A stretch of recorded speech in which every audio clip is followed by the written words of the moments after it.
in the next few years. Thank you very much. Thank you. Dr. V. Sivadasan.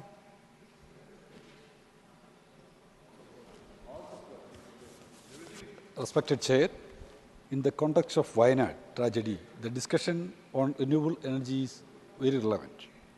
In the backdrop of climate change challenges, the world is bracing for a fast energy transition towards renewable energy sources. The government has a historical role to play in this transition. The new and renewable energy is the source of the energy of today and tomorrow. The consumption of energy is one of the indicators of the Human Development Index. But sorry to say that the Union government is failing to deliver this historic responsibility in an effective, just, and equitable manner. In India, per capita energy consumption is only 1,002 kilowatt per hour.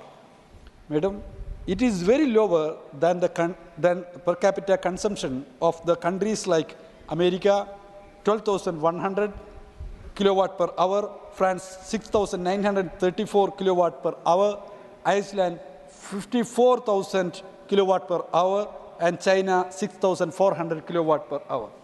The world average per capita consumption is 3,200 kilowatt per hour. The consumption of energy is very less in India. Even then, the power cut and load shedding is happening. In India, the per capita generation also very less than the per capita generation of the countries like US and China. The Union government have failed to achieve the goals of itself.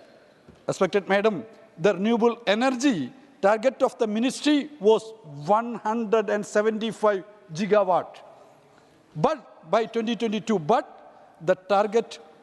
even today, the achievement is only 146 gigawatts.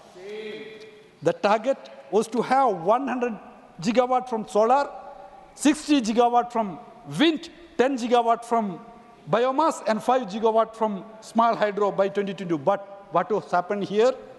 Respected Madam, to cover up this colossal failure, the government now projects a new target of 500 gigawatt. Renewable capacity addition by 2030. The government is falsely posing as a global champion in the fight against climate change, despite the colossal failure. The failure is the result of crony capitalist policy pursued by this government. They have entirely dependent upon their corporate friends. Madam, the government has given huge subsidies to their corporate friends in various forms like land, viability gap funding, and free access to countries' transmission line. As of now, 97%, 142 gigawatt out of total 146 gigawatt of renewable energy is owned by the private players.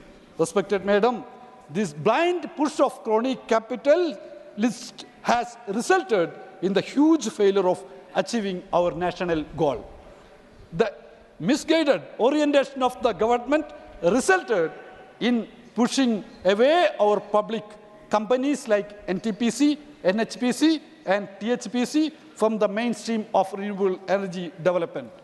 In Kerala, solar power rooftop project was implemented.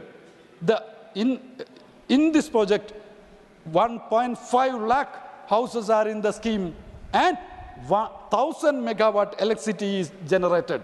But in the scheme, the generation of entire country is only 11,000 megawatt. It is a shame, Madam.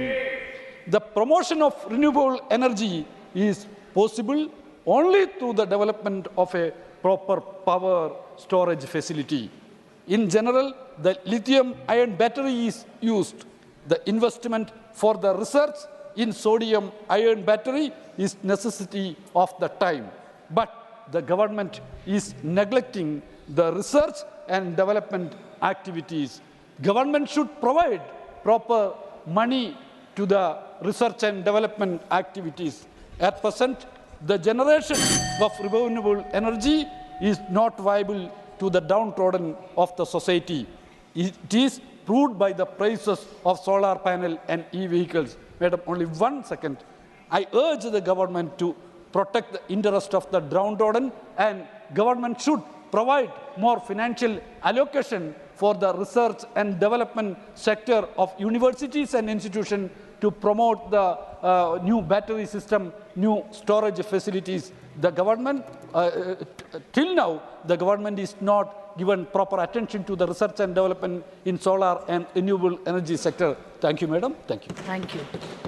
Dr. Sumer